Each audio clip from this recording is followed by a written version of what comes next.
All right, then. So we'll just get right into it. 2 minutes uninterrupted. All right, well, my name's Michael Vela. Everybody has a tendency to call me Bear. That's been my nickname for years. You know, I do lean a little bit more on the conservative side. My stance on First, Second Amendment, I'm a little bit more libertarian, but I am a Trump supporter.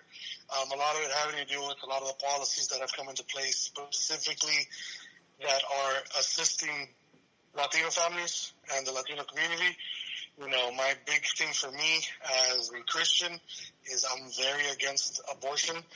So I can't stand with a party that makes that okay. You know, I guess that's probably one of the main reasons I stick to the conservative side over the libertarian. You know, like I said, as far as First and Second Amendment, I lean a lot more towards the libertarian side, but that's also the area where I kind of conflict with the libertarian mindset. Is for them, they are pro-abortion, as are the Democratic side. So I do have, that's my main conservative view, and that's kind of what tips the scale for me as far as my voting preferences. You know, I kind of don't really stick to the party lines. I voted for Obama. Two elections passed, and then I voted for Johnson in 2016. So this is actually going to be the first time I actually vote conservative in maybe the past 2 elections. So, that's just a little bit about me. I'm definitely looking forward to having this conversation, you know, and seeing if maybe we could come to some kind of common ground. All right, Edward, you can go ahead and take the floor. You have 2 minutes. Tell us a little bit about yourself, what you support, and ready to go. All right, first of all, my name is Edward Mejia. I'm from my hometown, born and raised in Wesco. Proud to be representing my great city of Wesco, population close to 50 grand, and counting, hopefully by the end of the census. And I am a proud Democrat. I have been, all my life since I've been at tender age of voting of 18. And I'm proud to stand and support my candidate, Joe Biden, because I believe in his policies that he has going for us to rejuvenate and get us out of this mess that our current president has created for us.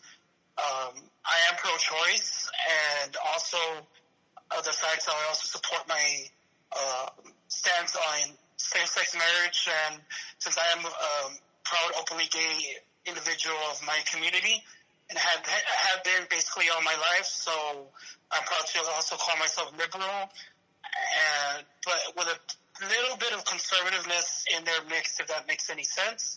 But we'll get to that when it gets to that point. But all in all, I have to stick to my views of being a proud Democrat and being proud liberal Democrat, and happily supporting my current candidate of Joe Biden, and also myself being a current candidate running for elected office currently as well. Awesome. All right, cool. So we're on here to seek for truth. We're just breaking the ice a little bit. Go ahead and just, you could do one question for the other side. Just let him say what he's going to say, even if you don't agree. Okay. Okay. I'm good. Vice versa. Yeah, I'm good. I'm good with that. All right, cool. All right, 10-4. Let's go. Well, Michael, my first and foremost biggest question is, why are you a Trump supporter? Why am I a Trump supporter? What makes you a proud Trump supporter in that sense? Okay. So for me, it's pretty simplistic, man. One of the things I try to embody, and I try to definitely tell a lot of people, is while politics can be very emotional, I try to look at it from a sense of practicality and a sense of policy. You know, I'm not here to be friends with Mr. Trump. I'm not here to be friends with any politician for that matter. I'm here to see, hey, how are you going to help me as an individual, and how are you going to help my community? That's what I envision. That's what I look at. You know, people a lot of times, oh, Trump said this or Trump did this 10 years ago.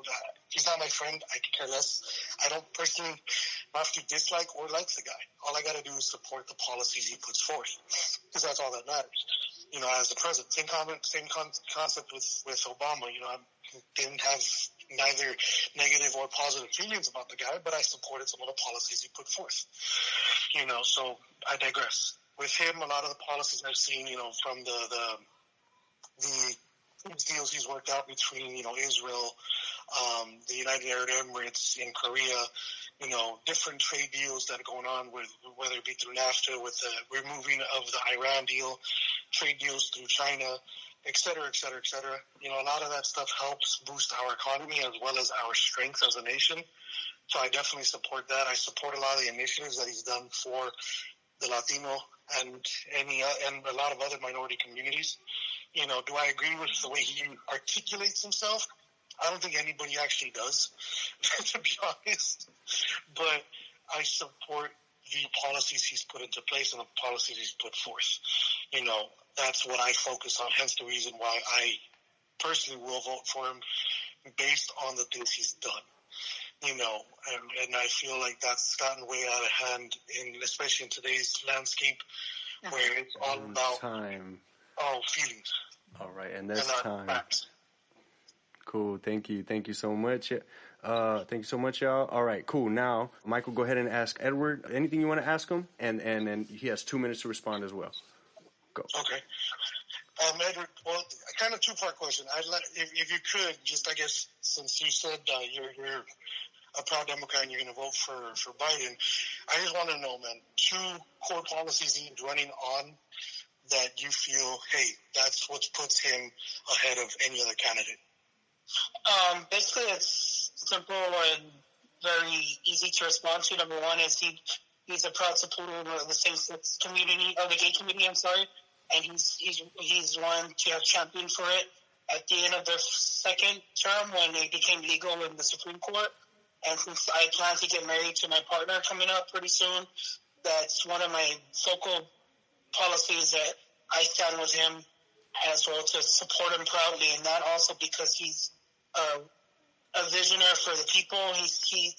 He basically speaks to them, not down to them like his opponent is, and he basically is championing for equal rights, equal pay, and that's my stance. I firmly believe that he is the individual to be our next commander-in-chief, to lead our country off of this turmoil that we're all going through currently, and to get our country back on track to where it should have been since the get.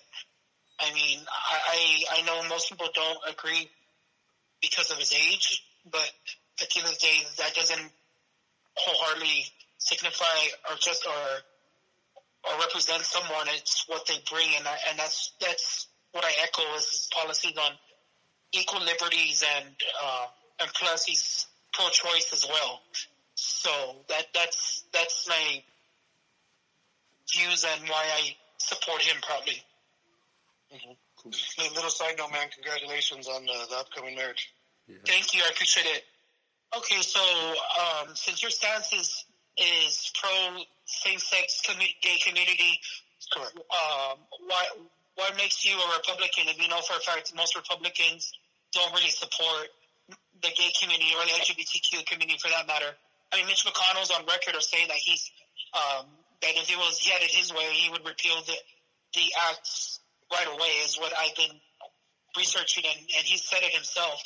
I mean, that's like the anti-establishment movement that has eroded so much of what needs to have gone on, and he's blocked a lot of measures. So I don't know what your stance is on that. So my stance is pretty simple. As I mentioned, at the beginning, I'm a little bit more libertarian when it comes to actual constitutional rights. Mm-hmm. So actual career politicians, Republicans, I probably have nothing in common with them. I'll be completely honest. Trump, on the other hand, he had that tendency to not toe the party line. 1 minute left. He just goes off on his own thing. Okay. So he does what's best for the country, not what's best for Republicans, not what's best for Democrats. He does what's best for the nation. So that's why I'll support him. I necessarily don't agree on the stance with career politician Republicans who've been in office 30, 40, 50 years who are not going to change their stance because they've already made a fortune standing a certain way. Right. So that would be my answer to that. Is if he has done that, I don't know. I've never looked that up, but if he has, either way, before or after that, I've never been a fan of the guy anyway. Same here. For me, as a Christian and as an American, I support it for the same reason being that the Constitution specifically says that all men are created equal, all people, regardless of your sexual preference. And then in the Bible specifically says Christ died on the cross for all sin and all people. There are not certain people that are going to hell, period. Okay, cool. All right, thank you. Okay, so now other way around. Ready, go. Quick question. I guess the question I would want to ask the most is, seeing as how Biden was one of the key architects for the 90s crime bills that disenfranchised a lot of black Americans, and then Kamala Harris also in her area had a very high prosecution rate against African American community, to the point where she actually put a couple innocent people behind bars just to make sure she keeps her stats high. How can you as a minority support people that are more for incarceration versus justice? No, I mean, it's pretty simple on my end. If I can answer that, of course. My response to that is that, I mean, as I mentioned towards the gay rights movement, I mean, it was a different, I believe for that, it was a different era as well. I mean, I understand blacks out of all minority groups have gone through so much persecution. I mean, so much ridicule, more than any other minority group, besides maybe the Latinos and the Mexicans.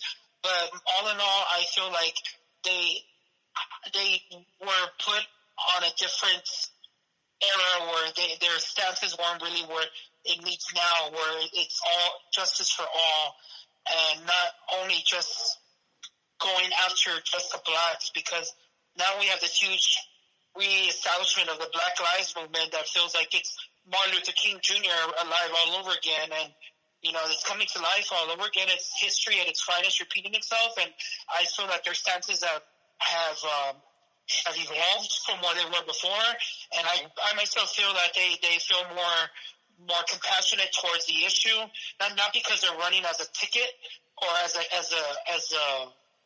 a team, but also because of the fact of everything that's being brought out to light in reference to the protests, the individuals that have been murdered at the hands of law enforcement officers. So I feel like they have good stances to make on supporting, making their issues stand out more in the policing and that sort of thing. Right, that's time, man. Oh, perfectly. Cool.